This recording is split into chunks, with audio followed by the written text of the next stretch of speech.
And welcome back, ladies and gentlemen. We are actually live, and welcome to the 62nd episode of the Cyberpunk 2077 Community Podcast. Today, with me, I have the usual crew, starting from the right: Mad Queen from the Mad Queen Show, Greetings, Earthlings. Neon Arcade, Hello, hello. and Subsidian from the Triple S League. Hello, everybody. Hopefully, everyone can actually hear us. I didn't notice anyone saying not. So yeah, everything is good. We are live. So it's been a crazy week in the world, and hopefully everyone is doing well. Hopefully everyone is staying safe. Today we have a couple of topics to talk about. We had the financial report from CD Projekt Capital Group regarding their business in the first quarter of 2020. We had the hands-on Cyberpunk 2077 event, which was also posted in the PDF file of the financial report. So we're going to talk about that a bit, talk about the Night City Wire. We're also going to talk about how we're going to cover it because people didn't know, but we're going to do it separately. And then we're going to have an after show, if I'm correct, right? Yes. Yeah. I can't promise anything on my side. You know Yeah. that I go pretty crazy. and the last time I had to stop the stream and lay down because I was going super crazy. So in my side I can't promise anything. But anyway, we're all gonna be going live. You have again the links down below, so you can tune in as soon as the event starts. All of us are gonna be live, talking about it and restreaming it. So yeah, now the first topic for today is definitely the Cyberpunk hands-on event, which was mentioned. We don't know much about it actually, and we're not gonna go too far into it, but it's definitely happening, and I'm kind of happy that finally at least someone is gonna get a chance to try out the game, even though a lot of the events, the physical events where you can actually go interact with people, are now put on hold because of the thing, and companies have to find a different way to actually promote their product, and even doing it locally makes sense. So I don't know if you have anything to say about that. Yeah, it's pretty much the only choice they had to make here. Mm, It's not like they can be flying people out during this time. It's not really safe. true, So, true. understandable, but I mean, I'm sure they would have liked to get impressions from people all over the world. Yeah, Can I be a little belligerent in here? Go for yeah. it. People, if you sign the fucking NDA, you keep your mouth shut because if you don't, it reflects poorly on the rest of us. Thank you True, for your attention. True. Read them. Read the contracts, people. It's that simple. But yeah, has been should be out, shouldn't be out. But we're not gonna go too far into it because on the other side we have the Cyberpunk event, which is coming. Everyone is excited about that, and also everyone welcome to the chat. Oh, Andrew, also welcome to the chat. All right, now the next thing is obviously the financial results for CD Projekt Capital Group in the first quarter of 2020. They surpassed over 50 million copies sold for the entire Witcher franchise, which was amazing. And they're fully on and geared to actually release Cyberpunk in September, which was again confirmed by them. It's not gonna be delayed. It's not gonna be anything. The game is set to release in September. So yeah, and also this is just the first event of many that there is going to be, because they also mentioned that Marcin actually mentioned that on his Twitter, that the Night City Wire is also only one event, which makes sense, and there is going to be more in the future. So hopefully that clears it out. And when those events are gonna happen, we don't know what's gonna happen. So yeah, all right. Well, I should add that this is like really the kickoff, and with most kickoffs, you don't get to know the schedule of all of the events that follow until the first event starts. So there could be 3 more events in June that we just don't know about Yeah, because well, they haven't been announced yet, and they're going to wait for that first one. So expect to have and see some things followed by more and more things and it's going to ramp up. I mean, it's going to ramp up huge right as we get into September. So you also have to remember that their marketing is based purely on surprises, right? They've mentioned that time and time again. So they're not gonna really give you too much of a heads up. They're just gonna, hit you from all different angles and surprise you, which is cool. Mhm. The other thing that we should mention is that CDPR is they're very much in a favor of, continual drips and not huge gushes, right? So we may end up seeing a system where we're only going to be getting like, short bursts of information. So, don't expect that, everything is going to be, like you think it is, because you think that they operate like EA or Activision or any of these other big companies. This is the first time this crew has ever done a launch. Like, a lot of these people were not hired, from Holly and most of the country or language specific leads. They haven't really had, like, they've never been in this situation before with CDPR. Like, a lot of these people have been hired on in the last 2-3 years.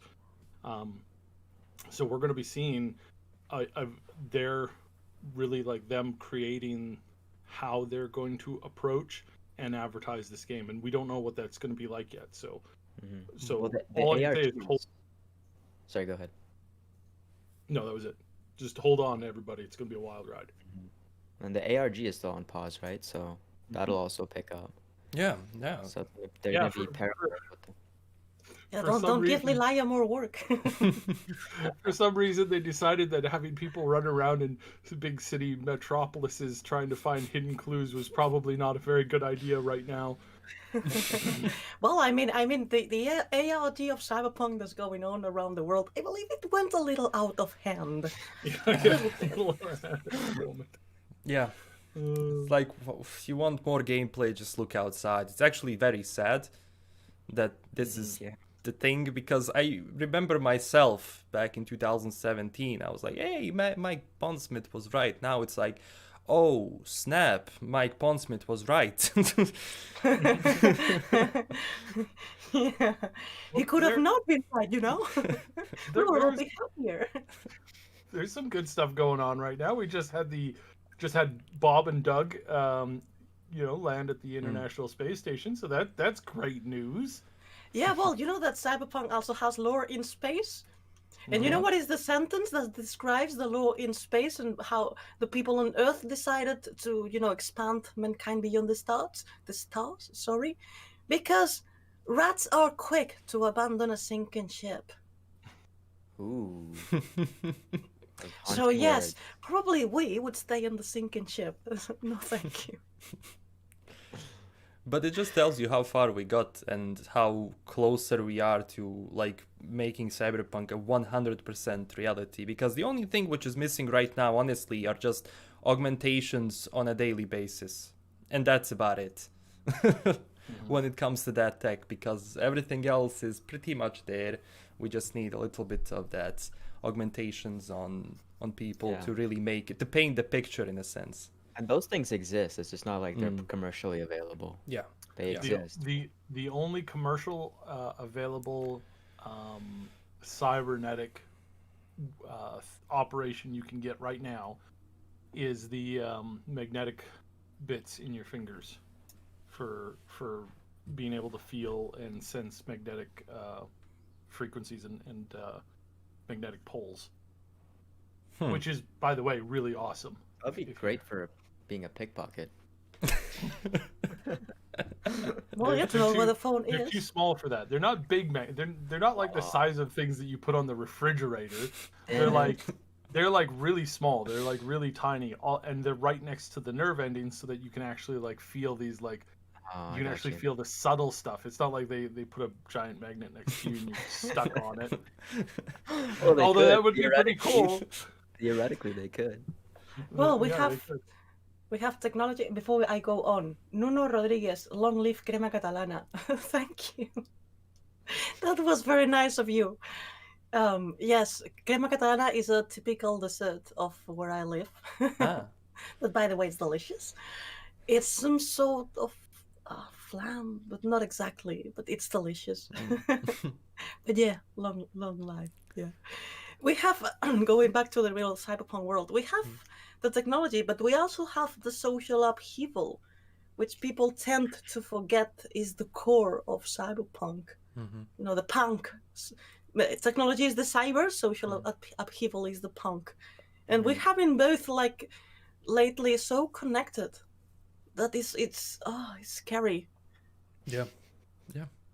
It is actually, because when you look outside, it's all which cyberpunk is actually gonna be. You have people oppressed by a society, you have big corporations running the streets. So yeah, it's pretty much there, sadly.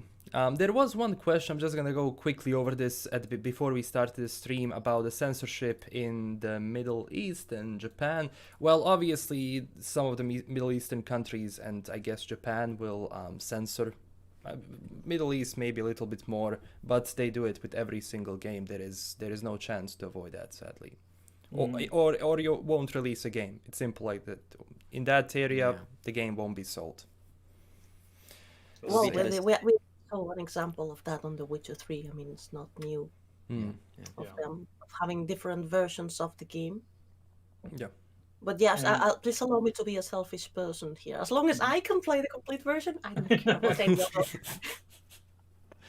So I mean, but I mean, we should also note that, you know, as is, especially in the case of especially in the case of Japan, you know, censorship just works so well. I mean, you know, when they put that stuff in and make it like mandatory, you certainly don't have like 5% of your GDP of your entire country dedicated to, you know, the things that you're trying to censor away from. I mean, that for sure never, ever, ever backfires, ever. That's true, actually. Well, but they need to pretend. They need to pretend. Yeah.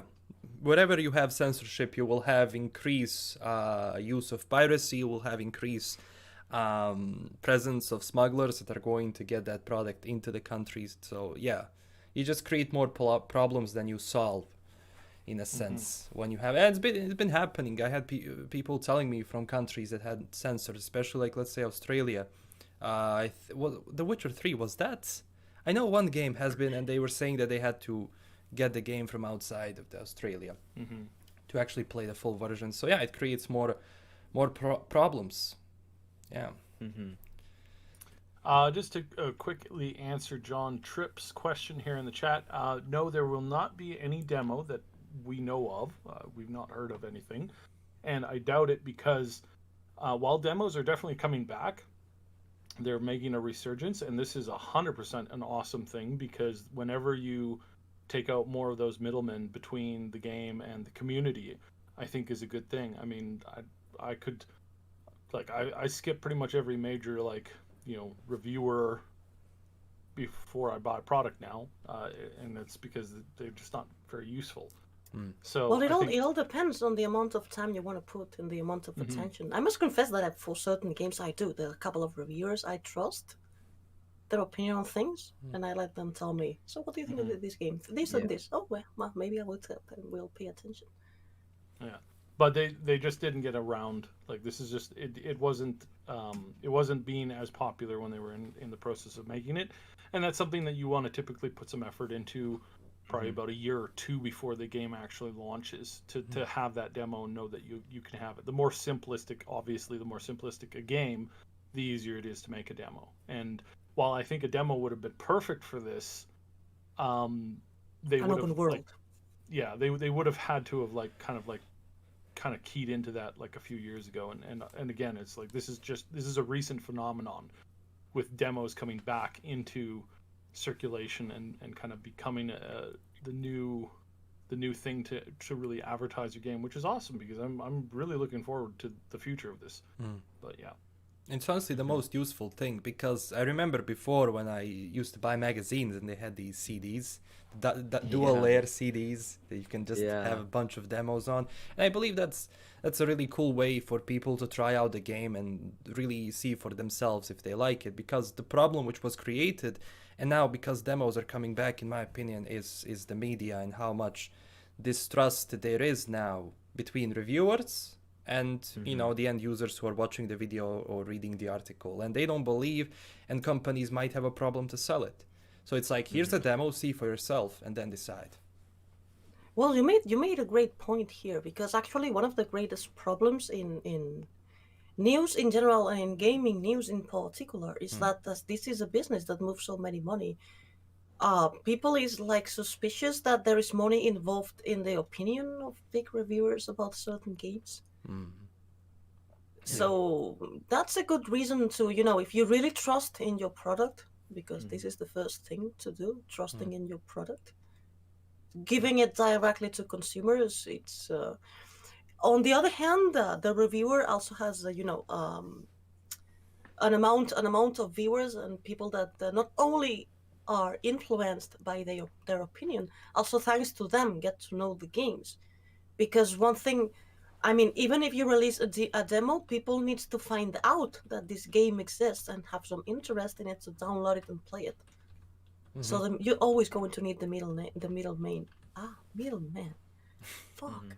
What's wrong with my mouth today? True. Well, there's also like a bunch of different reviewers. Like if you go to IGN, they have like a shit ton of reviewers. Whereas if you were to go to a YouTuber, it's a little bit more consistent, right? Because it's the same person doing the reviews, and it's not all over the place in that sense.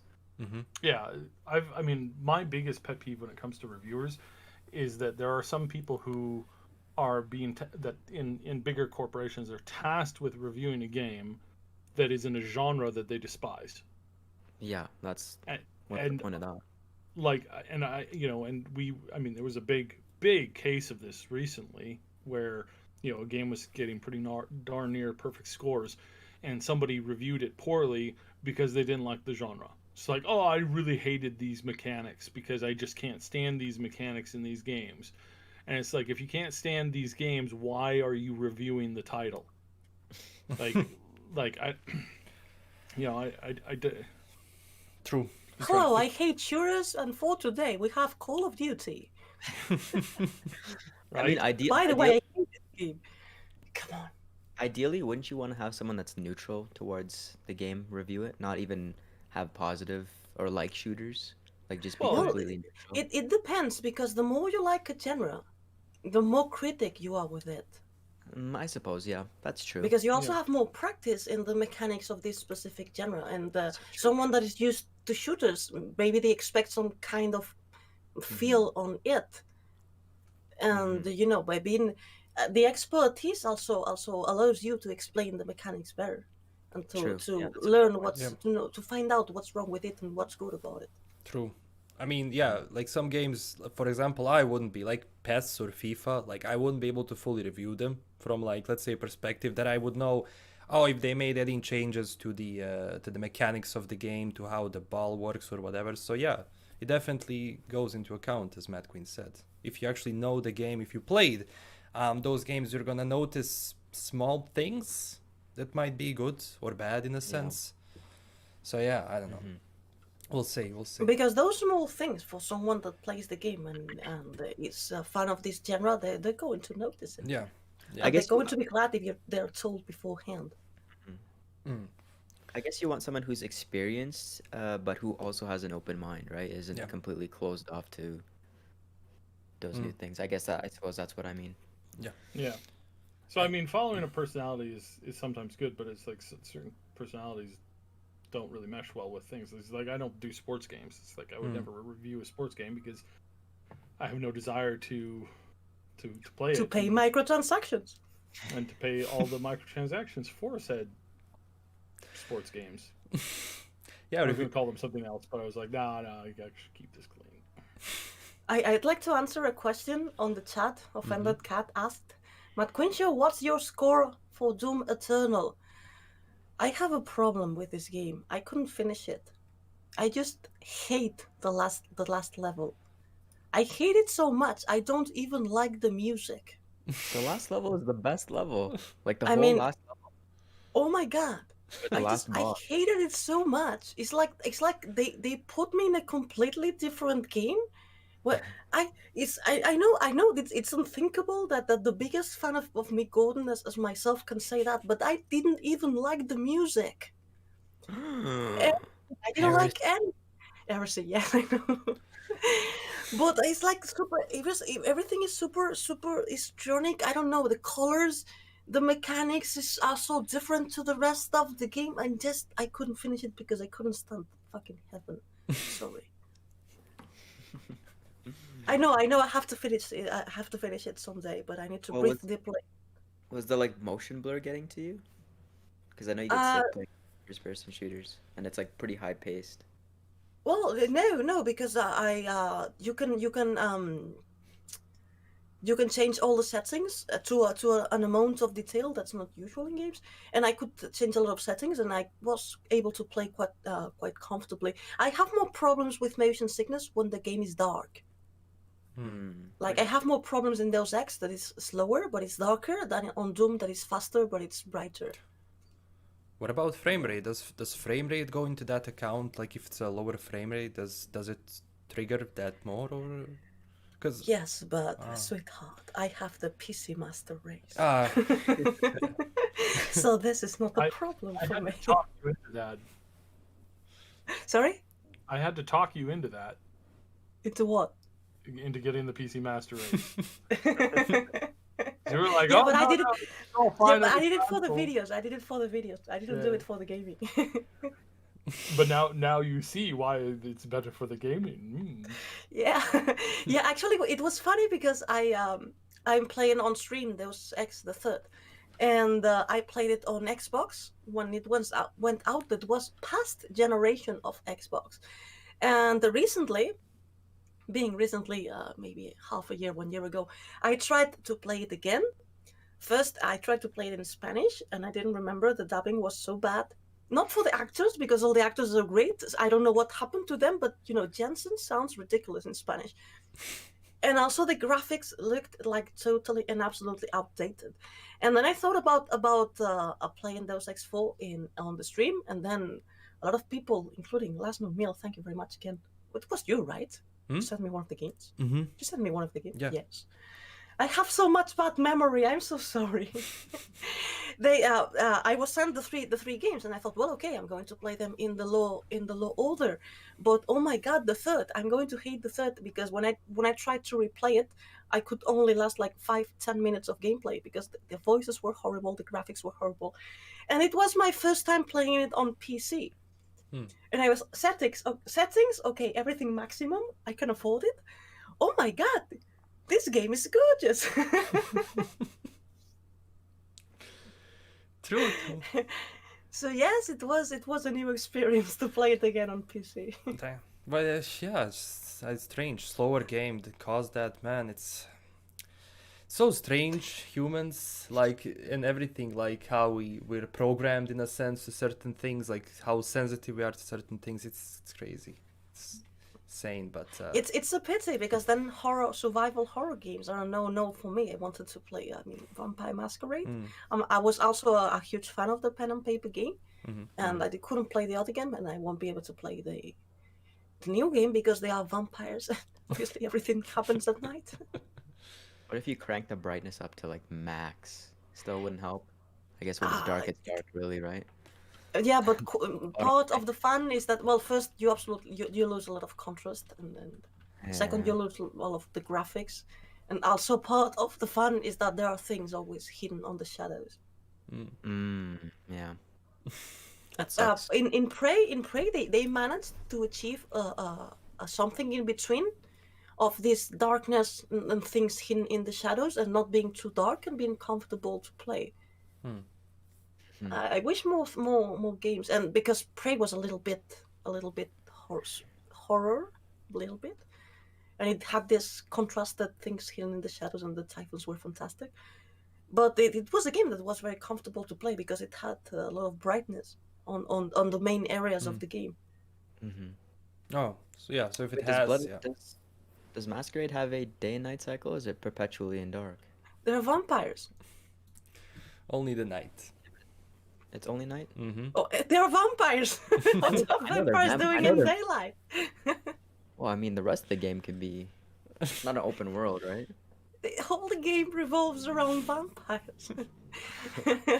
And they only can live in night day. night day, Yes. nighttime. Yeah, I expect horror from it. I still remember that goddamn hotel, or was it a mansion from like the Masquerade 2? God damn it. If anyone played that, you will remember that mission. Or if you didn't, I strongly suggest you do. It's an amazing game, way ahead of its time, and it has a level in a hotel or mansion, I don't know. That's so goddamn scary.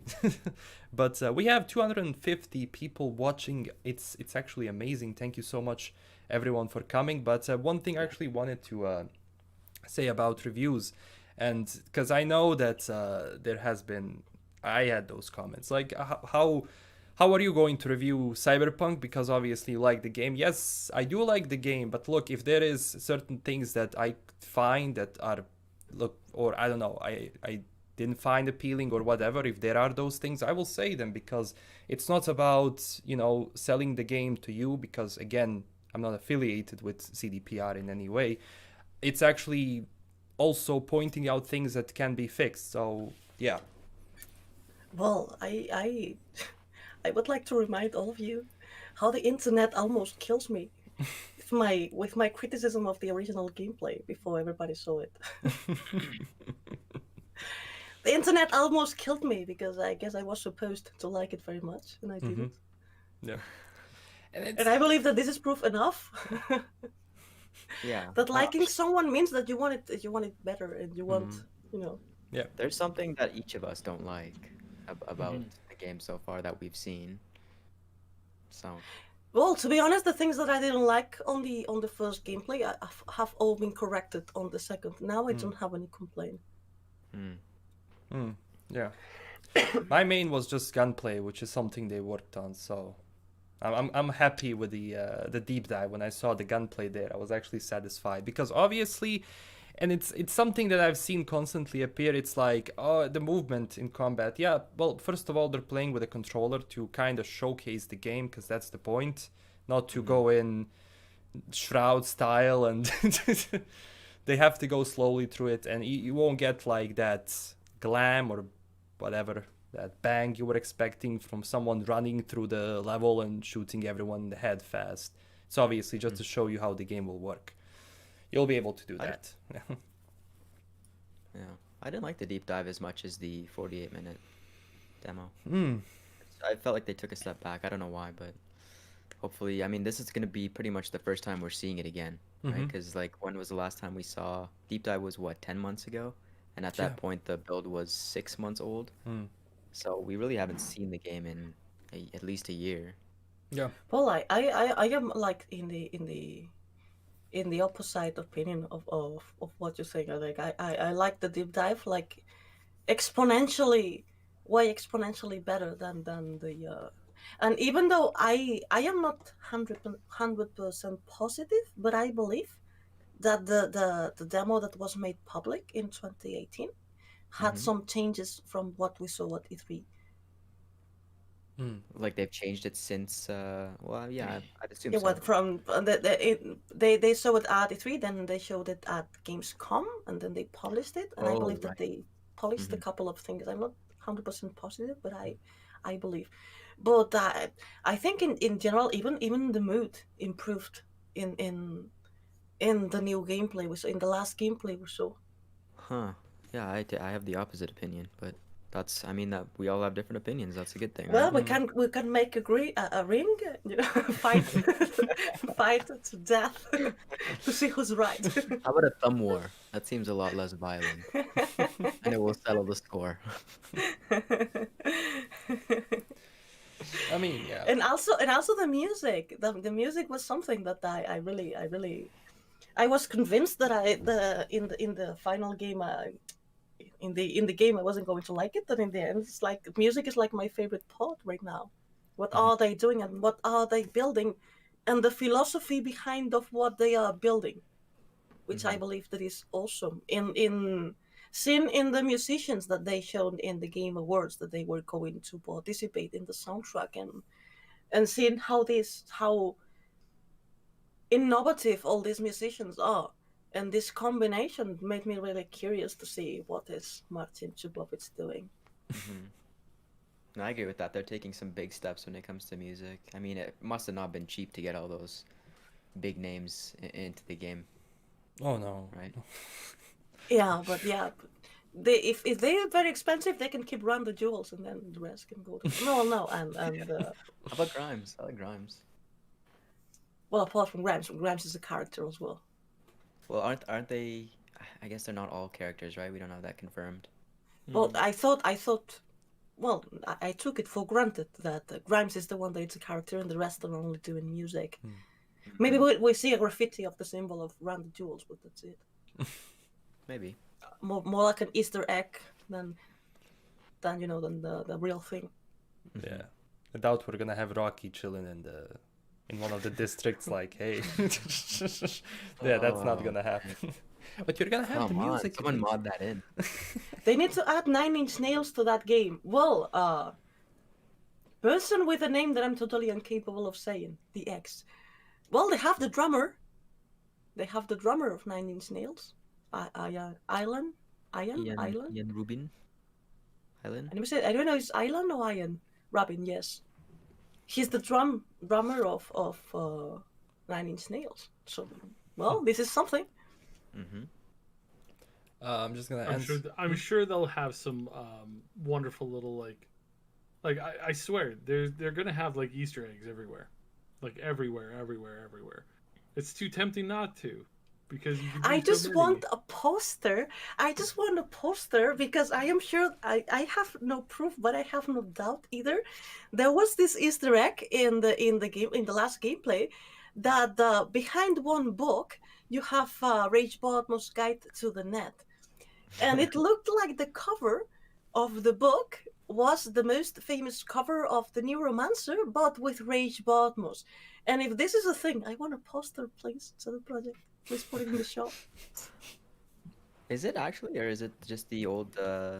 Is it just a generic cover? It looked like the generic one to me, but maybe. No. There's another cover. The cover of the Guide to the Net is completely different. Is it really? Damn, I didn't And know the that. way the cables went in the upper part, it looked like the cover of the Neuromancer. Hmm. I mean, they have a My Little Pony Easter egg. Have you guys seen that? Where? Where? If you guys have you guys seen the making of the CGI 2019 trailer? Yes, but I Because don't my father's remember. a big fan of My Little Ponies, Mhm. apparently. Yeah, he So is. there's a My Little Pony little graffiti on one of the walls that they're designing. See, and that's what I'm saying, is that it's too tempting because you have so many options. You've got graffiti, you've got like in some shop there's this like little TV station that's playing on this not TV station. There's this little video playing on this tiny little video player in the corner, and if you do a certain set of missions in a certain particular order, you can go back to that and you can sit there, and after you wait for like an hour, suddenly it pops up and there's like a little like audio log of like some of the devs like talking about stuff. It's like, that would be so cool. It would be so cool. You could add so many of them. It's great. And we'll all be playing with microscope, playing frame by frame all the game, reviewing our own gameplays on YouTube frame by frame, like looking for all the Easter eggs. I mean, yeah, people are gonna be finding stuff months, I think years after it comes out. I know that was a case with The Witcher as well. Yeah. They're still finding like secret dialogues and stuff like that, right? It's 5 years. Oh, But the difference is that in Cyberpunk you have much more things in the ambient to be able to hide Easter eggs. For instance, graffitis. Absolutely, yeah. yeah, true. There was this one question I want to answer. It says, are you worried you'll be disappointed when the game comes out? And also want to tie in The Witcher 3 downgrade with that. Well, yeah, The Witcher 3 was downgraded at that time. I think the reason was, I don't know, was it the consoles or was it something else? But of course they had to... Well, Legend says that Sony didn't want the game on PC to have more quality than the game on console, and threatened the Project Red to not allow them to put the game on PlayStation if they didn't downgrade the PC version of the game. So apparently it was Sony's fault. Yeah. So the Project Red never officially said anything about it, so this is like the legend. This is not a proven fact, but we all know that how consoles operate, and we know that this is more than likely to be the truth. Yeah. But it's funny. It's funny because at this point, it's not confirmed that Cyberpunk 2077 is going to be in the PlayStation 5. And I was thinking, if it's not, I'm going to laugh a lot.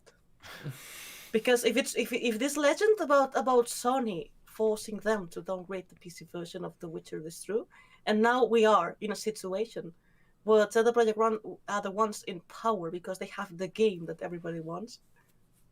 No, it's ironic. It's ironic. Karma is a bitch, Sony. Yeah, true.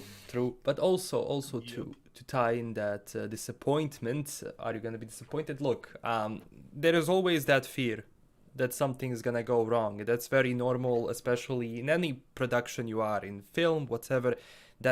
That moment before something is going to be released is probably the most stressful moment in the entire production, because everything has to go right. There can't be a mistake. Let's say on premiere, you're pushing out a film or you're pushing out a game. So yes, but the thing I also take into account is everything before, is how they treat the community, the Witcher games, and I see how much they actually, how much love and effort they put into that. So just based on that, my fear is a lot lower than it would be with another company, just because of that track record they had. So also, I would like to say something that I believe it's quite notable. We are not in the 90s anymore. Mm-hmm. If a game is released with the fact there's this thing called patches, and if the game is not perfect when it's released, we can wait for the patch. Mm-hmm. It's not like, before the internet, where if the game is fucked up at release, then there is no fucking way of solving it. But now we have the internet. If the game has any problem at release, well, don't worry, they will patch it. As long as it's within a timely manner. I'm having flashbacks of the Master Chief Collection when that was released, and it took like a year and a half to patch just so it was like playable. That would be cataclysmically bad. Yeah. Well, I mean, I'm not expecting Cyberpunk to not be playable, but I'm sure the game is massive. Yeah. It's not only impossible that there's anything that is not working in the game. Also, no, it doesn't matter how large your Q&A team is. Having thousands of players at the same time playing the game, the amount of things that people are going to find that they didn't find during the Q&A process is going to be massive. Mm-hmm. Yeah. So, patches, and that's it. I mean, no problem. Yeah. Let's not get crazy about it. Yeah, even The Witcher 3, when it came out, it had... The first issue I remember was with resolution. I think it was lacking certain resolutions. But again, that was fixed. And also cutscenes had a problem, but that was also fixed. So yeah, if there are problems on release, it's obviously going to be patched. But it's a good thing they delayed the game a bit, so that they have time to actually not have that situation where they have to patch the game a lot, so they can actually deliver something which, of course, will have potential bugs and whatever, potentially. Well, I must confess, this obviously is not any kind of inside info of any kind of this type. I don't confuse people in this, but I always had the thought that I was imagining people at Red saying, well, we delayed the game. Okay, now that we delay the game, how about we change this thing that we are not very convinced with? Oh, yeah, but... and about this other thing? Turns into a completely different game by the end. Yeah. Well, not a completely different game, but maybe, they started to polish and they started to be too perfectionist, and sometimes this ends up translating into not finishing things on time. Yeah. Mm-hmm. And it's obviously that don't get scared, anybody. That's just a thought that I had because I thought it was funny. Which it translates into when the game is shipped, if there's any problem with the game, there's this marvelous thing called patches. So even in the event that happens, it's not a big deal. That's true, actually. For me, it's mods. Yeah, for me, it's mods. It's like if we do run into this problem, if we do run into any kind of a problem, it's like, if it's a big enough problem or if it's a big enough thing that's missing, somebody will come up with it. Like somebody will come up with a solution for it. So yeah. Yeah, but we're not talking about Bethesda, you know.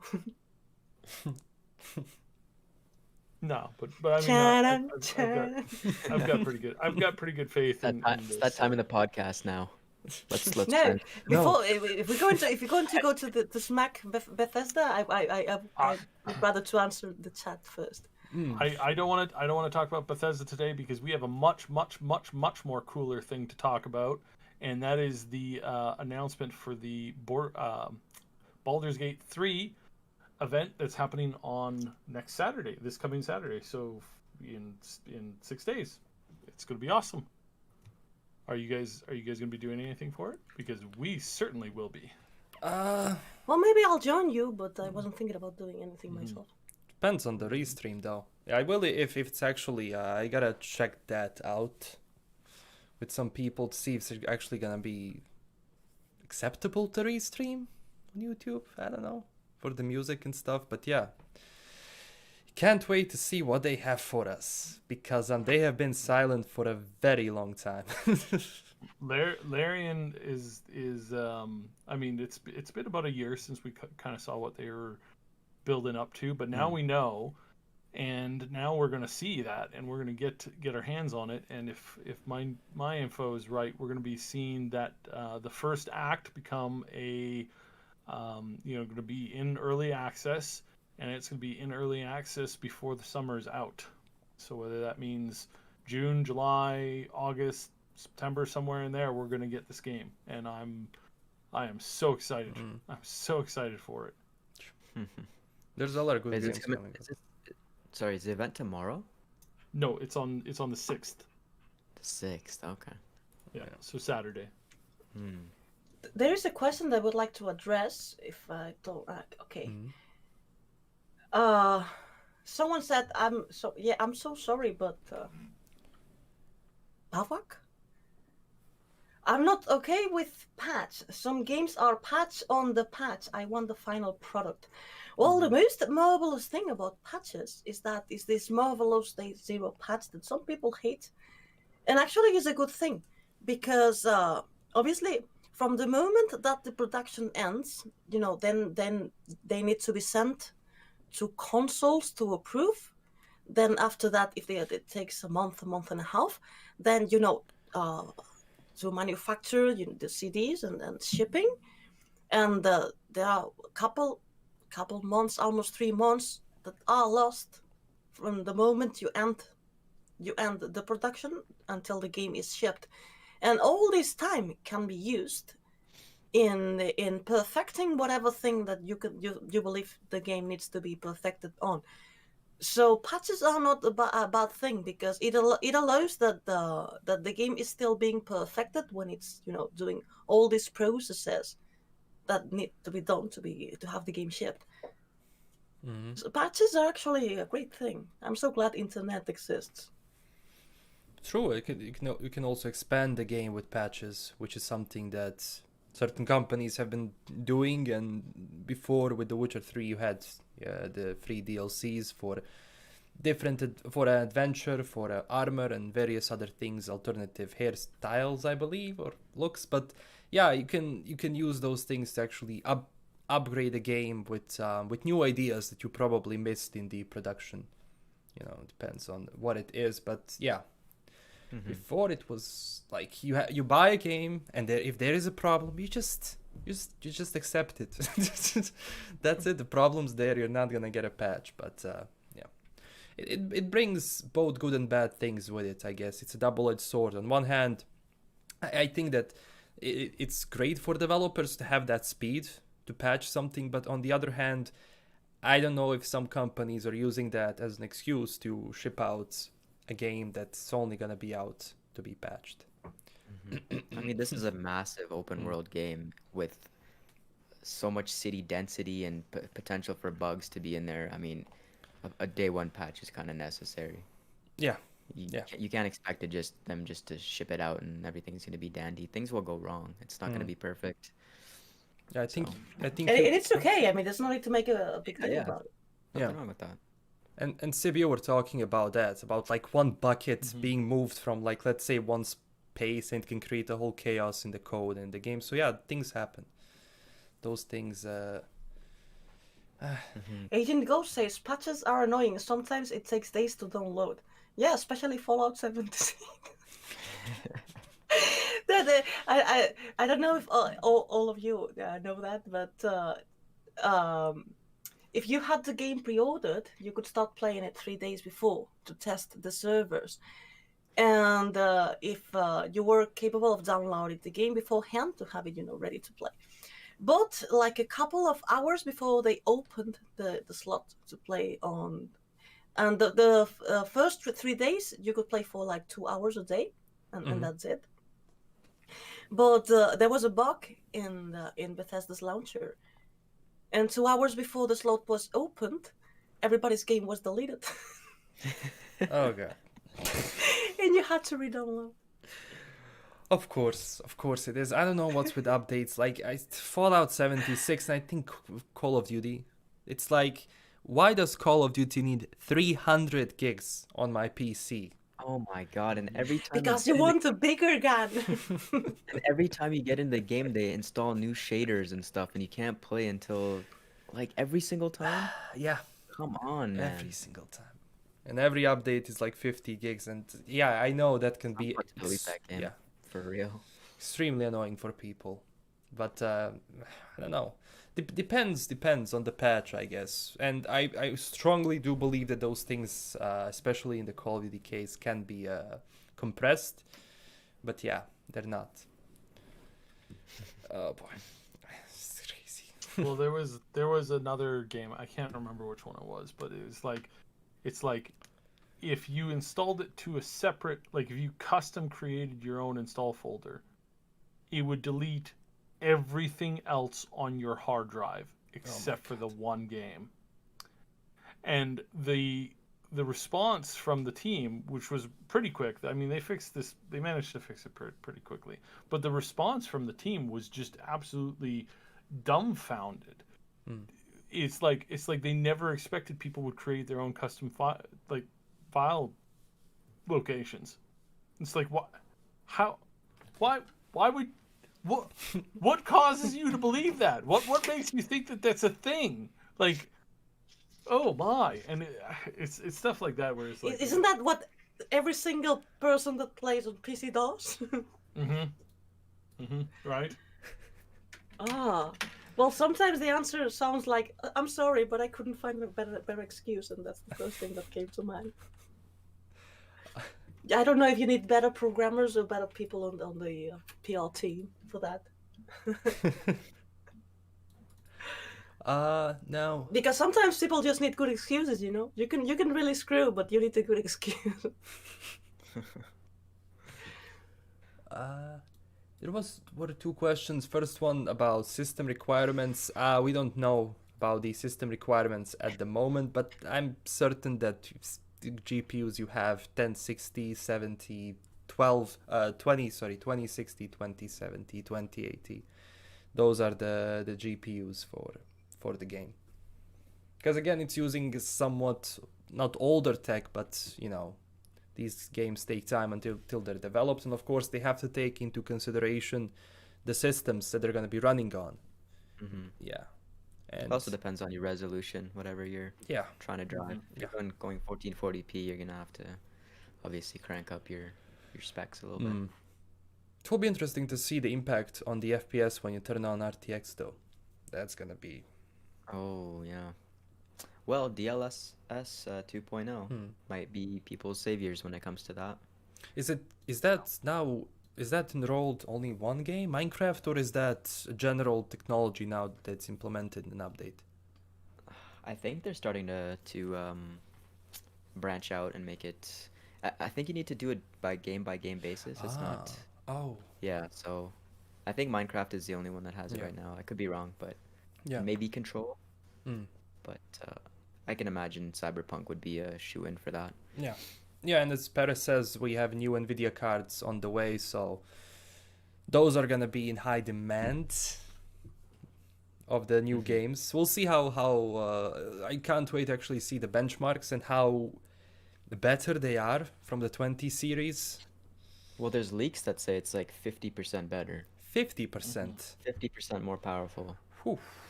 which is And what percent more expensive? probably 100. I don't know. Because yeah, it's fantastic to talk about technology. Oh yes, the new Nvidia cards that are going to cost like 1,000 each are out. Yeah, everybody can afford that, obviously. I think they realized they pretty much fucked up the pricing of the 20 series. It's terrible. At least that's what they've mentioned. Yeah. It's like $1,700 Canadian for a 2080 Ti. Like, that's ridiculous. 1700?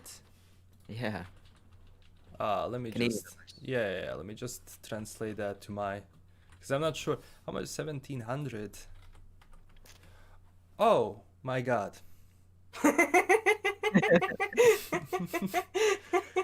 And but you can't push 4K. This is a lot of euros, my that friend. was such a reaction, an honest reaction. Oh my god. Why is it so expensive? Because tech How here much is is the not this difference? expensive. Oh my Canadian god. rupees. Whew. That's the thing. When things come out, they are expensive. So and everybody, not everybody can afford that. So yeah, the Nvidia cards are out. Yeah, well, Yeah. nice to know. I will rob a bank to see if I can afford a new card. True. So yeah, everyone has, PCs that are generally built this year or last year or even 2 years ago. You're gonna be able to run the game. Yeah. What else? The hardware? Well, not the hardware. The hard drive. I bet I can because I have a TI.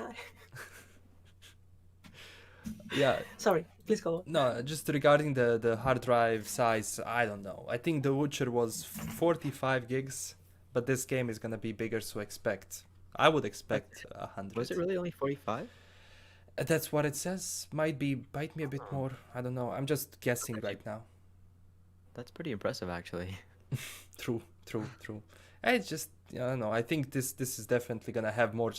When I look at the scope of the game, when I look at the small little things, like they said, the mega buildings and all of that. Every single one of those places has objects and assets and whatever, and they all weigh a certain memory. So I would say definitely 100 or something. I think way back in the day, the PlayStation Store actually had a size file on their listing, and it was like 80 gigabyte minimum or something.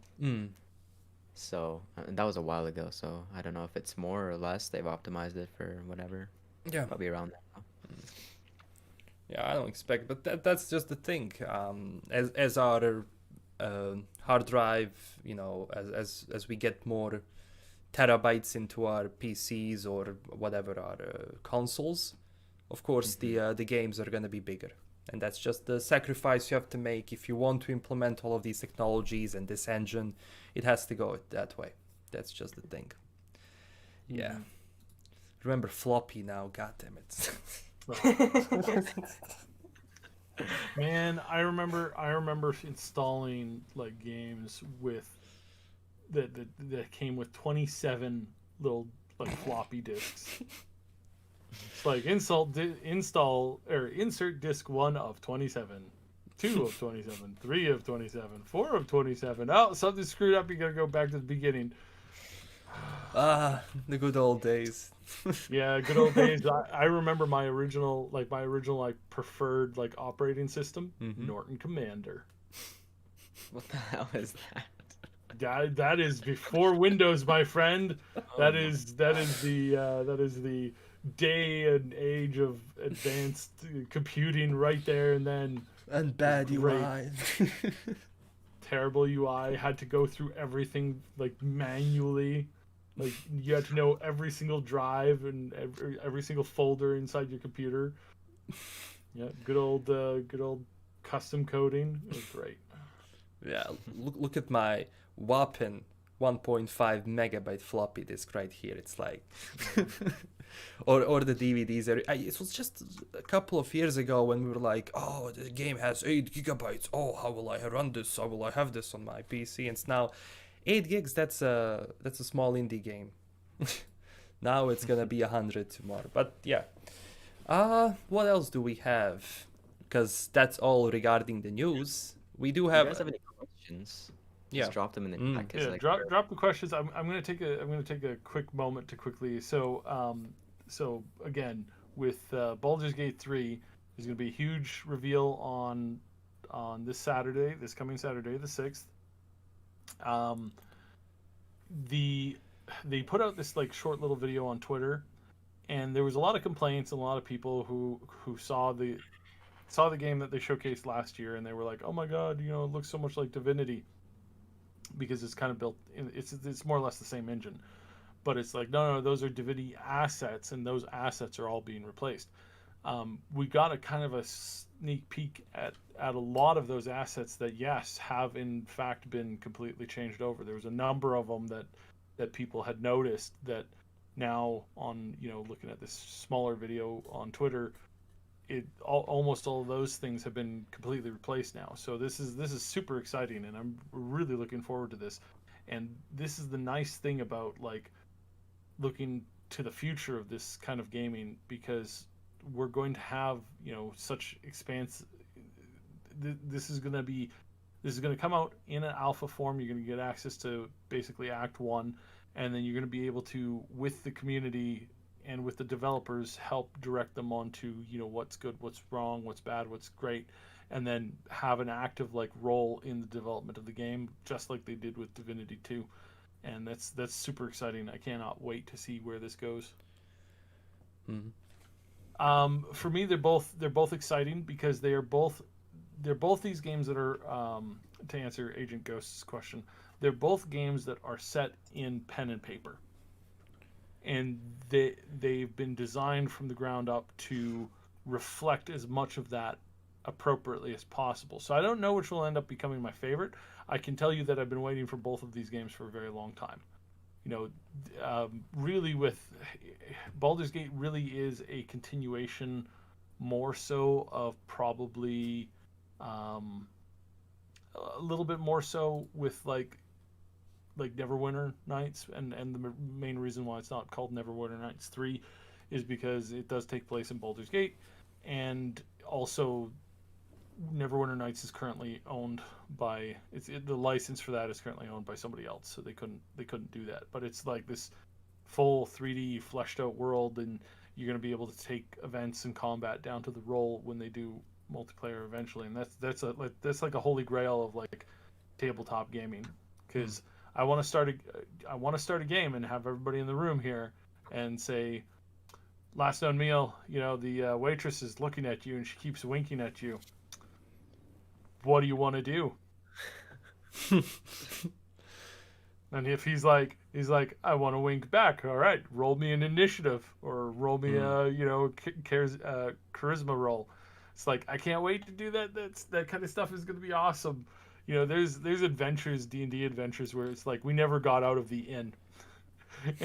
Poor GM had created a whole story, a whole dozens of dungeons and things to explore, but just made that inn just a little too reasonable, and there might have been some flirting, which led to a big bath party, which may have led to the bath getting thrown out of the second floor window, which resulted in a bunch of other stuff, which ultimately resulted in all of the people in the party, being stripped naked and tied to a post somewhere. This stuff happens. It's totally normal. For a moment, I disconnected from what you were saying because I was reading the comments, and I believe they plugged my brain back in the best part.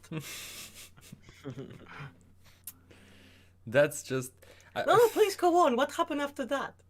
That was about it. So that's Damn, that was an interesting part. Yeah, I know, right? Oh. Well, online is going to be wild. Oh my god. Just can't wait to see when it's actually in how it's implemented. But the second thing, people, is in that online, god, that's gonna be wild. But yeah, I that's also my dream, to have that sort of realism in games, especially in multiplayer, to be able to do all of that stuff, to translate that feeling from Dungeons and Dragons or Cyberpunk 2020 into a game, and to be able to do all of that would be dope. Yeah. I have a little problem with Dungeons and Dragons. I have a very close friend who is obsessed with Dungeons and Dragons. As I used to play back in the day, but now the new edition, 5th, I believe.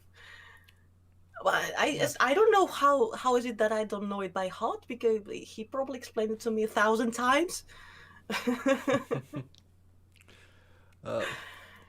Jack asks us, what background are we going to pick? Did you decide for the character? Yes.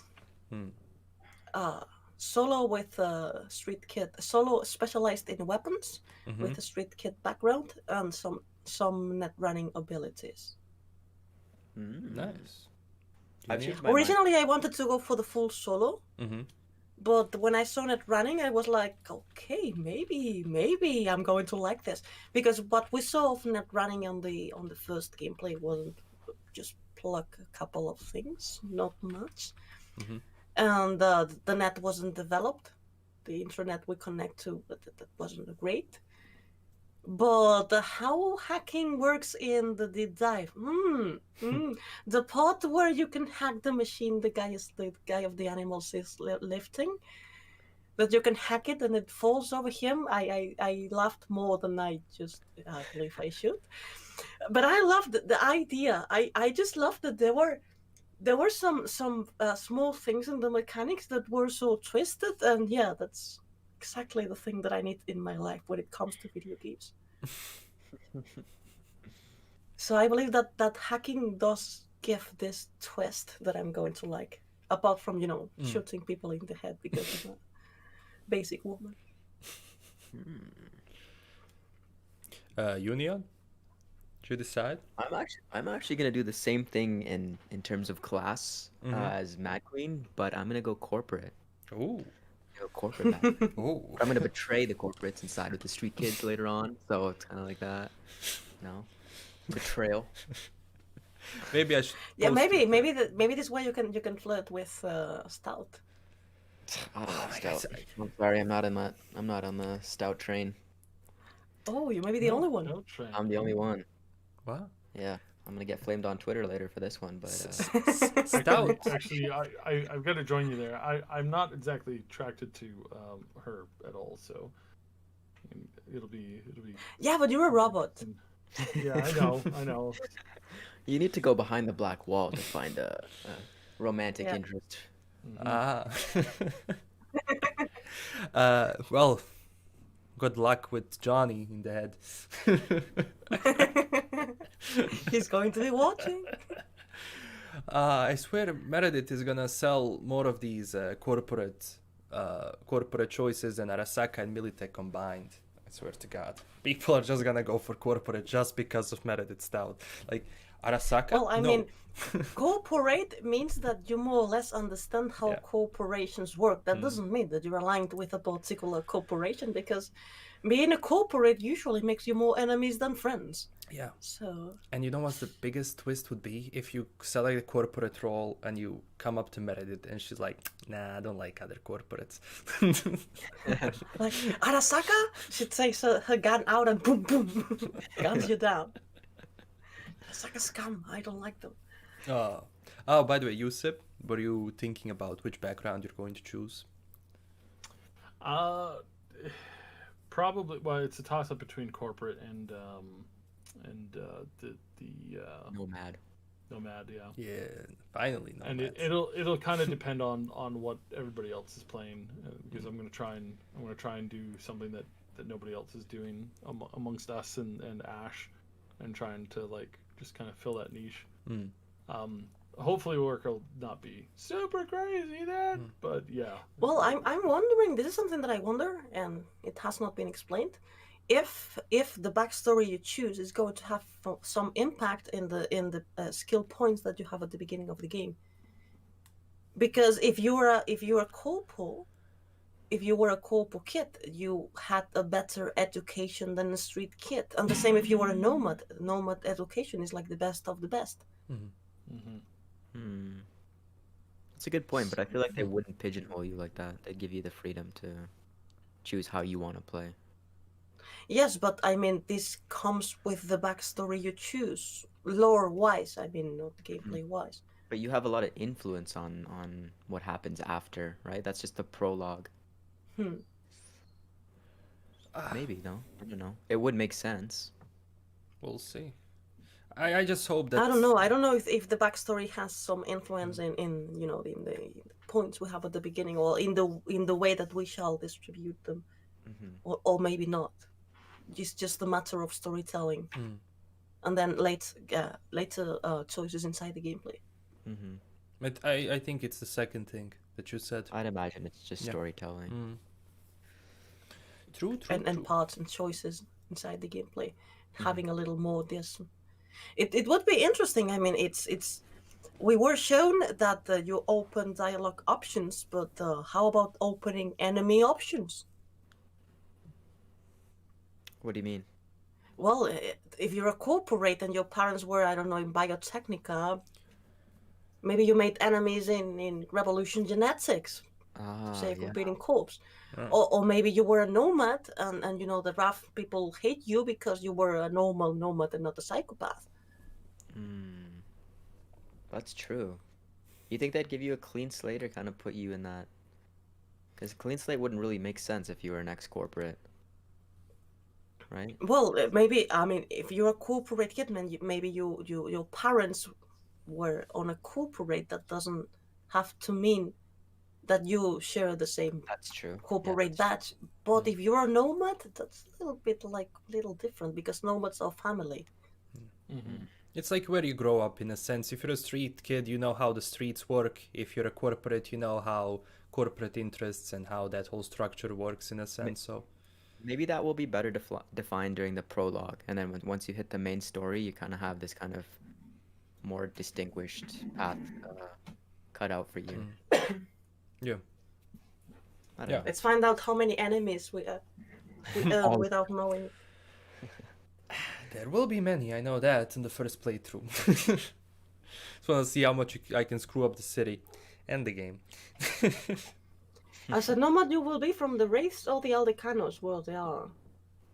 The Wraiths are not. What's the name? A nation, not a nation. But there are more. There are 7, so you have 7 to choose. You don't have to be Aldecano or Raf. I just hope but that... I mean, that's the typical. I mean, nomad Aldecano, well, of course. But that would give you like some kind of prestige, because they're like, the top of the top. Or maybe you were a corporate kid, but the parents worked for a shitty mega corporation. Like Walmart. Yeah. Well, Walmart is not a shitty mega corporation, exactly.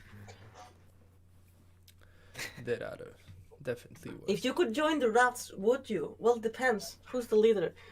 Well, we were making this joke when it came out. Shit, Neon make a very good joke about it, and I can't remember. What happened? Sorry, I missed when that. we were discussing about the nomads when the image went out. I can't remember. I remember you made a very funny joke, but I just don't remember the joke. Damn it, I forget. Must have been not that funny, because I don't remember it. I just remember the fact that it was funny, but that's it. The city. But yeah, why not? As a psychopath playthrough. I mean, the thing about, if it's a game that it's based on consequences, the role playing is not only how you want to play, it's also how the game allows you to play, which is very interesting because it's more realistic, obviously. If you have this GTA thing where you can start driving over people and nothing happens, this is not very realistic. I mean, it's funny that you can be a psychopath, but then you have to deal with the consequences of it. That would be fantastic. Yeah, I like that idea. No. Yeah, I like that too. Like the more consequences that are in the game that you can like get around with and live with, or like try to attempt to live with, I think those are great things. And I mean, I'm not expecting it to be a huge part of the game, but I do hope that it's as a big part as they could possibly have made it, so that, I mean, it's something that can be expanded on later. It's like, I would love to have a really in-depth reputation system with all of the different gangs. And what about regaining trust? That's also something I've been thinking about. Okay, we make a mistake in the game, we piss someone off, but I would like a way to repay that potentially. I mean, doesn't mean it's gonna be in the game, but for example, you screw up something with a certain gang, and you're like, look, I'm gonna pay you eddies or something. Can we do business now? I wish there would be. Well, probably if there's money in between, there will be business. They will do business again with you, but that doing business doesn't mean that they trust you. Yeah, I think mistakes are unforgivable when it comes to trust. A lot to do with in this world. I'm sure you can try to fight back and regain trust, but once it's severed, you're kind of fucked, right? True. But when some doors closes, another one opens. Keep that in mind. Even gangs have enemies, in a sense. True. Yeah, and the enemies of my enemies are my friends. Yeah, like in New Vegas, both positive and negative reputations. Yeah. You help one settlement to get rid of another, and you're gonna have a different karma. So. Yeah. But I would rather not know. This is the thing that I didn't like in Fallout. You are constantly you're constantly told, or is the paranoia of did I do something wrong and I didn't find that I didn't realize? True. Yeah, it's true. It's pretty straightforward when it comes to that. Okay, yeah, they're coming. Are you with them or without us? If you're with us, they'll shoot. Okay. Yeah. You told in Outer Worlds, they showed you your reputation. It was like a percentage, right? So you kind of know where you stand. Yeah. Yes, I believe that is way better not knowing. I agree.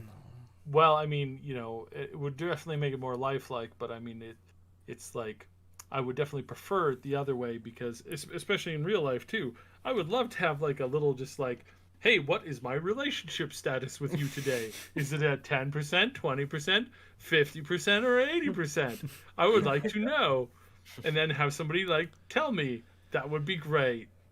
Doesn't work. Yeah, but it's more realistic if it doesn't, because in real life it doesn't work like that. And also world of paranoia. It also contributes to the paranoia of not knowing where, when, and why you screwed. Yeah. What is? Yeah. And also that's because my life. That's my life, MadQueen. It's not as fun as you think. Well, I was going to go on, but then your answer is going to be the same. It's based on the fact that you don't know what you are expected to do. Well, what if you get mind-reading cyberware software of some sort? That is too magical for Cyberpunk universe. Damn it. Yeah. Same with... Maybe you know how you plug into a gang's network and hack them? Maybe then you get to see your reputation with them once you've hacked their network. Probably not. Well, if you're gossiping about someone you don't like, did you see this guy? Oh, fucker. I only like him at 20%. It's like, dear diary, today I met things. V. I didn't like him. He's our enemy in a 75%. Oh, you have dropped 1%. It's so funny today. Oh god. Yeah. But yes. I mean, I imagine hacking the phone of someone who doesn't like me. They say, Did you see the last of MadQueen's video? It's horrible in a 20%.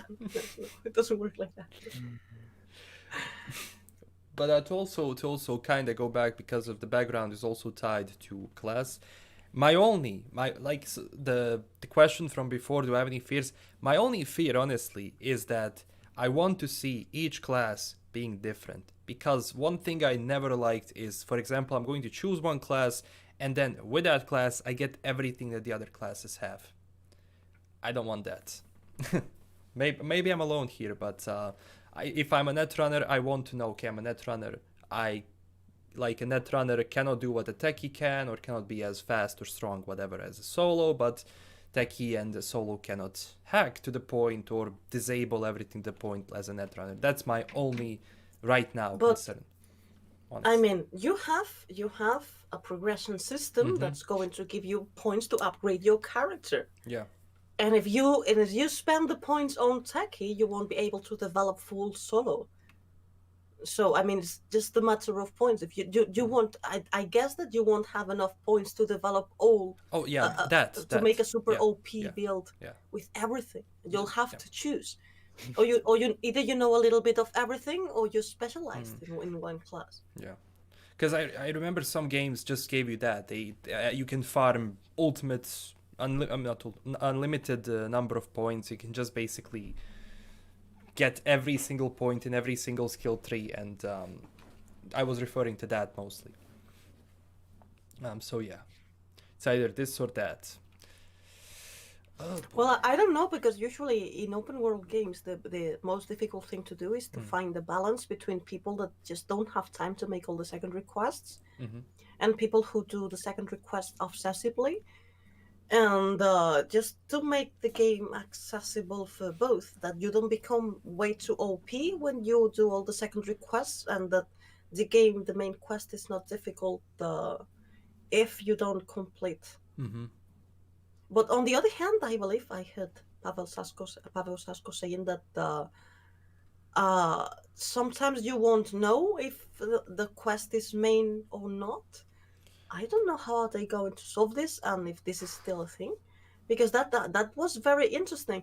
Because usually you usually choose the kind of quest you want to play depending on that day. Like, well, I want to advance in the game, so I'm going to play the main, and then you have the menu with the quest and main, secondary. But if you don't know, imagine the frustration of beginning you're playing the main quest and suddenly it stops and nothing happens, and you're like, shit. I lost 3 hours of my life that I didn't have because I only wanted to play the main. Yeah. It's going to be really fun. Yeah, now that you mention it, it is kind of a bit strange, because usually it's like divided. It's easier to kind of, okay, this is the main quest, this is a side activity. They're really going in for immersion, aren't they? Well, I mean, this was set past the 3. I mean, go figure if it's still a thing. True. But if it is, I'm curious how they're going to, because you have even in secondary quests, you have some that are more important and more and longer than others. Some secondary quests are super small, and this feeling of, I don't know if doing this is going to take me to someplace interesting. It also depends a lot on how the quest starts. Because the beginning of some quest is like they had a neon sign of, this is an important thing, Maybe you go down the street and someone sells you a brain dance tape, and this takes you to another thing and to another thing, and then you discover very important information. Like a web, yeah. Well, if you want it to feel completely organic, you can just play hardcore mode, where it turns off your HUD, and it won't alert you to what's a quest and what's not a quest. You just have to. Well, I mean, the HUD in this particular universe makes sense. Yeah. It does, yeah. But it's going to show you the paths that you can take, right? Yes, but I don't know if this is going to be a thing for the whole game. But also, I mean, the most interesting part is not only the menu where you are shown what type of quest are you playing, but also the way the quest is introduced to you. Because if it's introduced to you in a big way, you automatically understand that this is a main quest. And if you go to, you read somewhere in a piece of paper that you have to do something, you understand that it's small and this is a secondary quest. And you don't need the menu to tell you that. So it would be really funny if you had important main quests introduced to you, like if they weren't a great, like if they were small quests, but that would be very difficult, because then people could be confused and then discard this quest, and then get stuck at points like, I don't know, what do I have to do to continue? Because this quest that I assumed was small is actually the big one and the thing to do. This in an open world, if it could go crazy. But that's not necessarily a bad thing. It's not. No. I love it. I love the idea.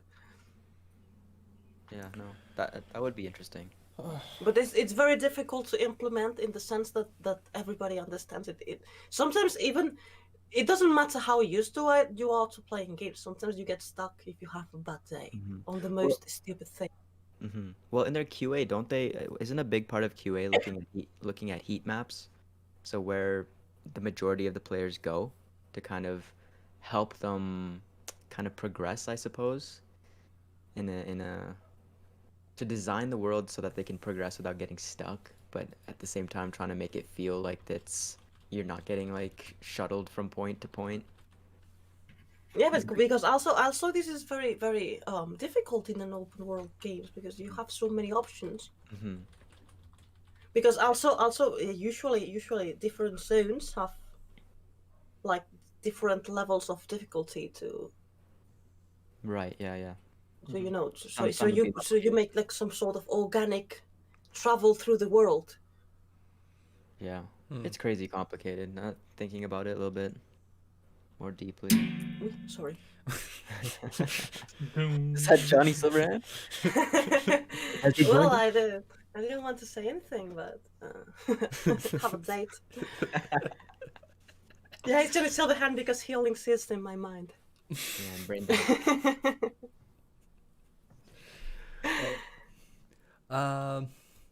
But yes, it's how the way it's implemented. If this is still a thing, I'm really curious how it can be implemented because it would be really really surprising. Obviously, I mean, there are a certain tropes that need to be followed.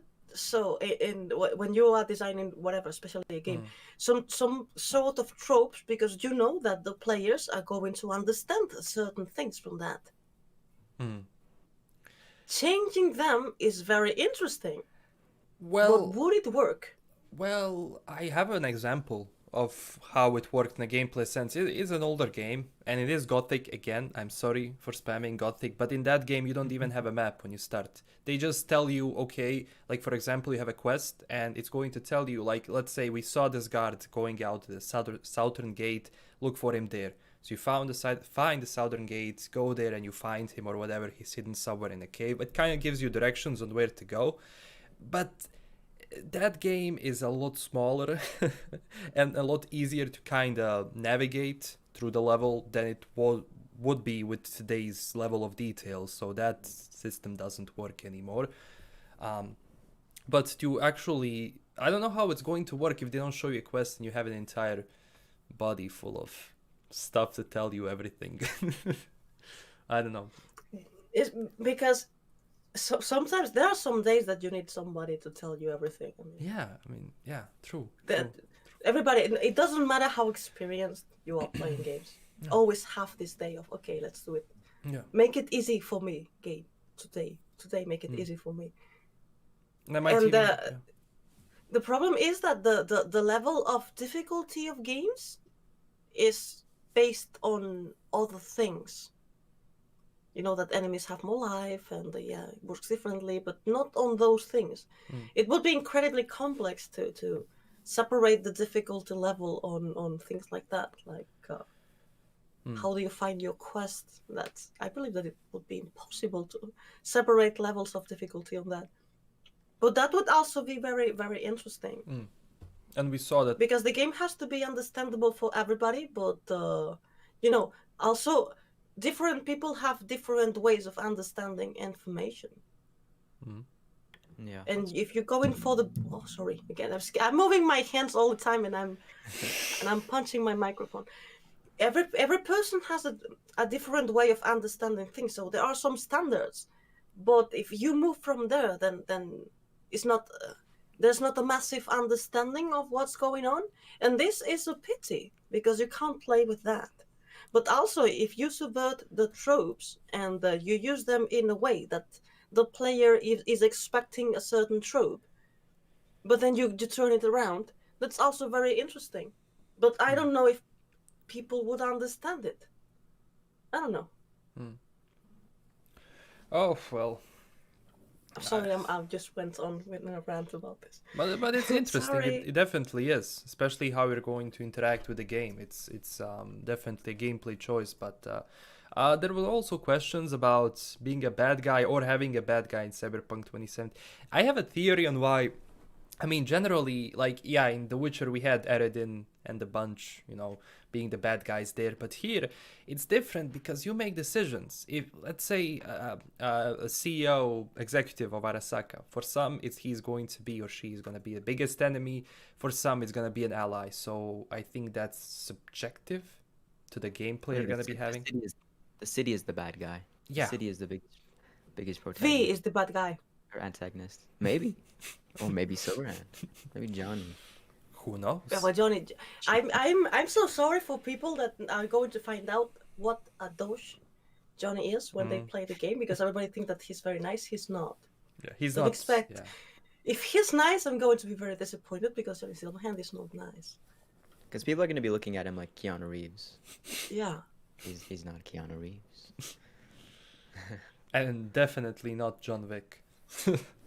Not in that sense. Not in that sense. So if he betrays you, don't be surprised at all. You're gonna Just be. don't kill his dog. Oh, yeah. Just don't kill his Just dog. don't kill the digital dog. Yeah. I mean, you're gonna say to Arasaka, "I love you," and then what do you expect Johnny is gonna say? So yeah, it's gonna be like a big brother is watching you in a sense, and in a sense they are. If you're in the net, you have a big brother watching you. Well, in Johnny, like in real life, the way someone treats you doesn't say anything about how they treat others. So Yeah. you can gain his respect, and maybe he will treat you better. Mm-hmm. True. And there was another question about us being bad, shooting people. Like, don't expect GTA level of I'm gonna cause havoc in the city and nothing's gonna happen to me. Definitely not. And even in The Witcher, every single guard in the city had a lot more HP than you had, and did a lot more damage. So that's I don't know. That's something I expect, because you saw when the military comes up, those guys are high level. So go ahead, try attack.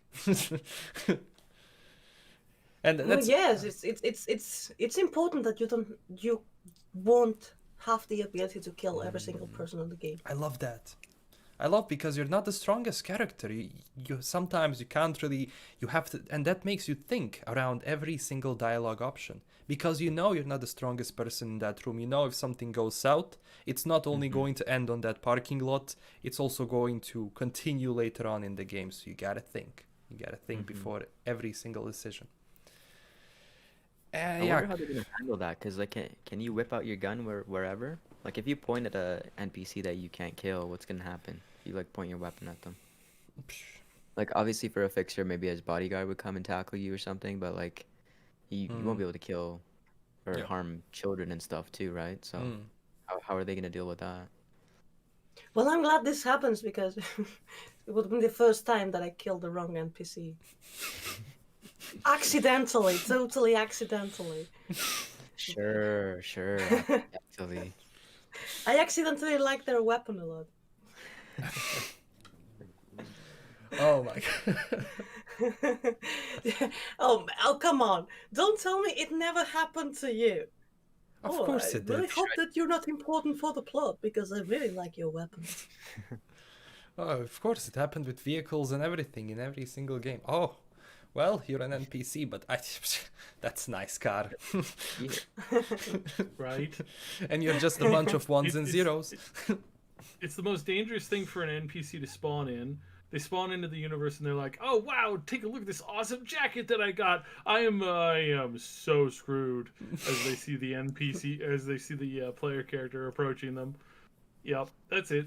That's what life is like now. Do we have any more questions? Let's see. But yeah, we pretty much covered everything that happened this week. Just a couple of small snippets from the financial reports. They're doing fine. They're actually like we saw their cash flow. Let's give the great news. They're doing fine. Yeah, they actually showcased their cash flow, and an interesting thing, and that's something that was really interesting to me, is that the continuation of sales that happened after the Witcher 3 came out. It obviously, after the Witcher 3, they had a huge jump, and it's so nice to see that trend of each year and how it was going with the cash flow, how much money they were receiving and spending. Witcher was making money. Damn, Witcher was making money. Yeah, they had their best first quarter ever. Yep. That's crazy. Yeah. Well, people is locked down. Yeah, true. The Witcher series, they released The Witcher on the Switch. It's like Witcher everywhere. Yeah, yeah, and everything pushes each other somehow. Like you find out about the TV show, the TV series, you're going to play the games, or you play the games, you want to see that, or you played on PC, now you have Switch, you're gonna buy on Switch. I don't know. It's just. And I someone asked about Cyberpunk on Switch. I really doubt that's gonna happen. I really doubt that. There is no way. There is no way. That's the same thing that people said about the Switcher. Yeah, but I would expect it for like the next Switch, the upgraded Switch they release. Think about it, has to like run on the light too.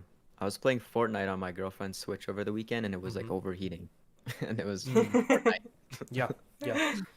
Then you should do it on winter. I should. We have long. Well, you're Canadian. Do you have summer? Yeah, it's super nice right now. We have beautiful summers.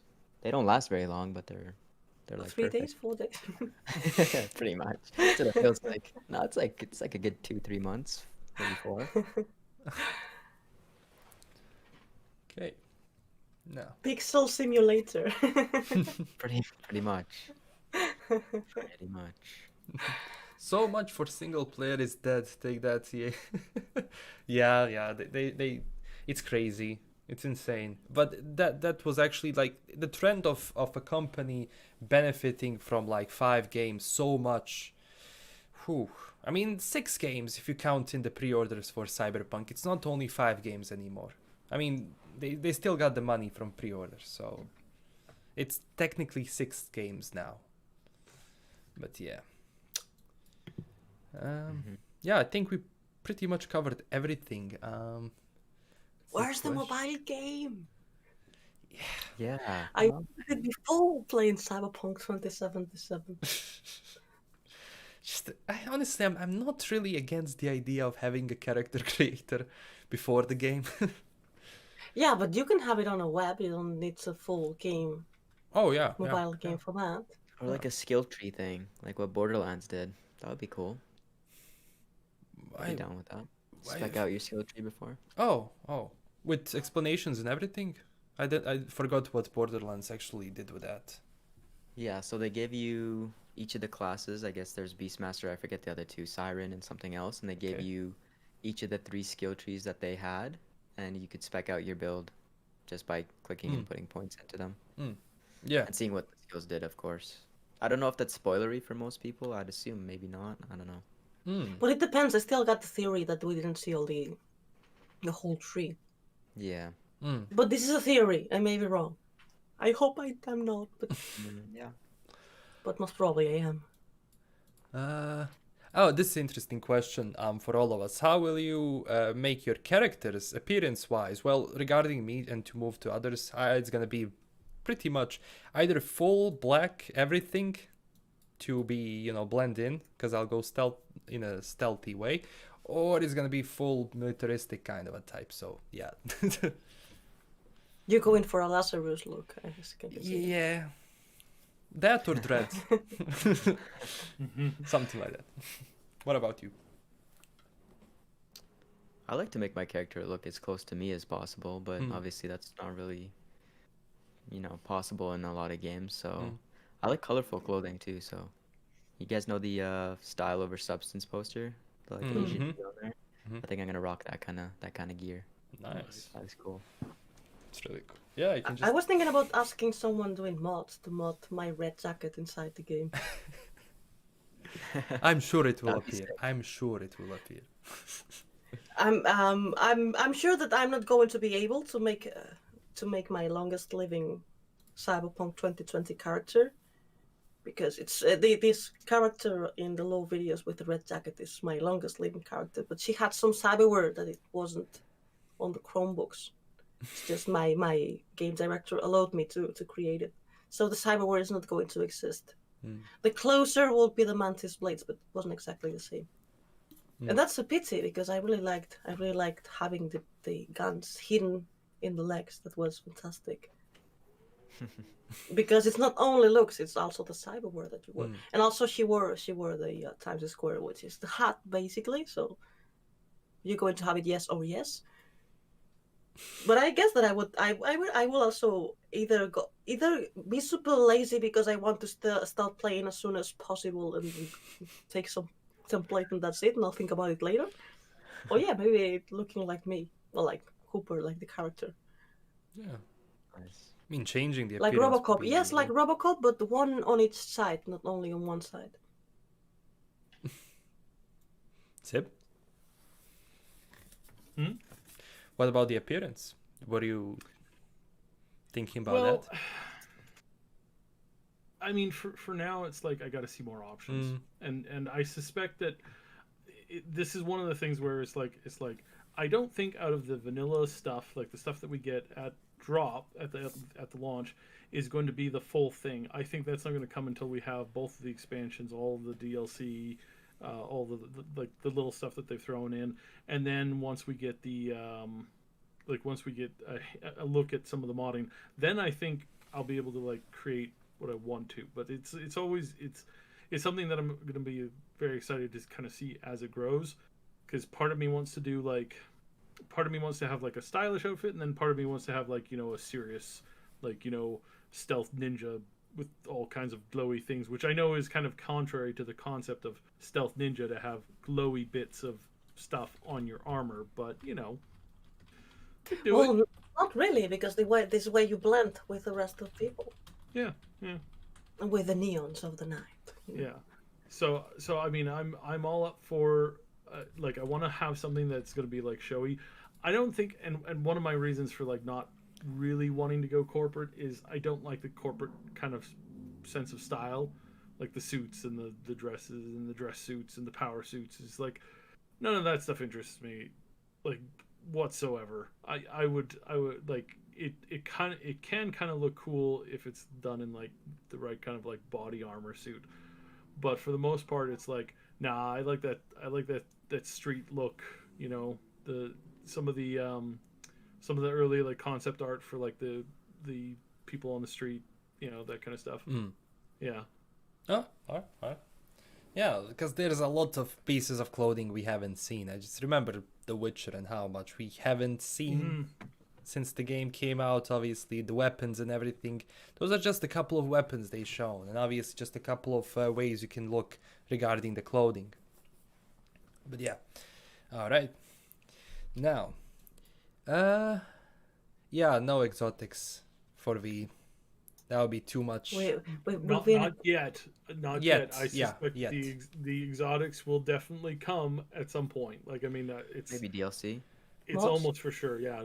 Well, mods for sure, but also DLC. I really think that we're going to have. I suspect for the DLC right now, I suspect we're going to have one very serious one to do, maybe something to do with the moon. Then the second one or the first one, depending on when they drop and how they drop. We'll probably... Did you see the moon? Yeah. I like the moon or the moon station, one of those two, or like the orbital station, one of those, like something. It's got something to do with Crystal Palace. Yeah. So something to do with that, but I think the other DLC is probably going to be something, or the expansion will probably have something to do with like the bozos and like wild character customization. It's just something that keeps eating at the back of my head. It's like I think that's what we're gonna see. So we might get an expansion for, you know, people to make your favorite kind of pony girls, and then at the same time you can dress up as a bozo. So because I think those things go together. Like, well, you don't dress as a bozo. Yeah. You buy your sculpt yourself as a bozo. Well, I mean, and I can imagine like see, the way that I'm thinking that they might do the bozos is they might do them as like this, like, you know, it's like they just show up in a rundown, or like, you know, part of the, like a ghost town part of the city, where it's like nobody goes there, and then suddenly they just show up one day, and it's like you've got bozos and people that are, you know how it's like, it's a circus. It's a circus. You got bozos, and then you got people who have been biosculpted to look like, anthropomorphized, and I can never say that word, like elephants and horses and stuff like that. And it's like, I suspected that there could be some really cool tie-in there, and it would make for all kinds of like crazy insanity stuff and that, because that would make it so that the location that you go to deal with the bozos is on their turf, which is, I think, would be infinitely more interesting than having to just deal with bozos on the regular street on every day. That's my thought. No leaks, no nothing. That's just my thought. That's my wild speculation. Yeah. Also for Night City Wire, we'll see. Someone asked like what's gonna be shown, but we don't know. We'll have to wait. I suspect it's the kickoff to all of their stuff, and over the next, like I said, over the next couple of months, it's gonna be a constant stream of information and news, because that's what they've been doing all the way along. I don't think we're gonna get a giant dump and then everybody's gonna feast on that and then have nothing until 2 weeks before launch. I think it's gonna be like a little bit, and then that little bit is gonna stay that same little bit every week until launch. Mm-hmm. It's like 3 months till 3+ months till the game launches. Yeah. I mean, it's like minus a holiday weekend here or there. It's basically going to be constant, and I think that'll be fine. I think that'll work towards what they want to do with that. Mm-hmm. Yeah. Can't wait. True. Cannot wait. True. All right. There was a question about which exotics would we choose. I don't know. I'm not much of an exotics guy, though. I don't know. Oh, we know you like the cat girls. Yeah. We'll see, yeah, but yeah, biosculpting and that sort of stuff in a sense of exotics, not at start of the game, but I'm sure that mods will find their way into the game one way or another. Oh yeah. True. And there was also a question about mods for multiplayer. Yeah, that's difficult to implement, to have mods in multiplayer, to have them all under certain guidelines and rules. Yeah. So we already discussed that. So it depends. It depends the multiplayer too. So if we have a if you're able to host games yourself, that opens up the modding, right? If it's hosted on their servers, and if it's far more like an official like multiplayer mode, then that's going to make that really difficult, and they wouldn't do that, because it could open up cheating and hacking and that kind of stuff. So so yeah. Well, we'll see though. We'll see. All right, we have been. I don't know if you have anything for the end. I think we could wrap things up. We have been going for 117 minutes. It was a really fun podcast, though. Really fun. Yeah, it was nice and chill. Yeah, as we're getting closer, like next week it's the 7th, and that's gonna be 1 week before. Not 1 week. Excuse me, a couple of days before the Night City Wire. So. Yeah, we'll see if they're going to release something before during this week. But next podcast is going to be on Triple S. Is it mine? I'm not sure. No, it should be Neon. Oh, Neon, yeah. Sorry. Because last week was Mad Queen. Next week should be Neon. Then it'll be us. Then it'll be back to Mad Queen again. Yeah. So it's Neon. Next week, you have all the links down below for our Twitter and Discord. We're all going to be restreaming the Night City Wire, so also stay tuned for that separately. So, and again, the links are down below, and more news will be coming around that as we get closer to the event. And yeah, that's pretty much it. Is everyone else okay for finishing this up? Oh, yeah. Okay, yeah. So thank you everyone for stopping by each and every single week. And honestly, it's been... this week has been even more people, so thank you a lot. It means a lot to every single one of us. And yeah, stay classy everyone, and bye. Tell your friends. Bye.